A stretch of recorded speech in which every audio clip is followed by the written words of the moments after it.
Pet clinic ਤੇ ਸਿਆਏ ਪਏ ਆ ਜੀ ਮਾਂ ਤੇ ਡਰ ਪਿਆ ਲੱਗਣਾ ਨੇ ਤੇ ਨਾਲ ਹੀ ਆ ਗਏ ਡੌਗ ਆ ਗਏ ਨੇ ਇਲਾਜ ਮਰੋ ਤੇ ਡਾਕਟਰ ਸਾਹਿਬ ਇਹਨਾਂ इसका की मसला की वे ये जनरल फिजिकल इसका होता है फिजिकल एग्जाम अपनी वैक्सीनेशन डिवर्मिंग और बाकी हार्ट रेट वगैरह ये चीज़ें होती हैं तो वो चेक करवाने के लिए आए हैं। ये मेल है कि फीमेल है? ये मेल है।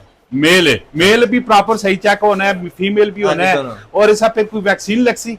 वैक्सीन इसकी अप टू डेट है, बस इसका ये है कि डिवर्मिंग इसकी होनी है। अभी वैक्सीन कितने टाइम की लगसी? वैक्सीन जो है पहले जो तकरीबन 40 दिन बाद लगती है, उसके बाद इसके शेड्यूल पूरा होता है, उसके बाद हर साल बाद जो है ना वैक्सीन लाजमी होती है। जिन्हें लोग पैट रखे पे अगर तुसी भी अपने जानवर वैक्सीन करवाना चाहते हो तो लाजमी डॉक्टर साहब नाल राब्ता करो। तुसाने क्लिनिक है केड़ी जगह, कांटेक्ट नंबर की? हमारा जो क्लिनिक है वो हसन अब्दाल में है और उसके फ़ोन नंबर जो है 034467737772।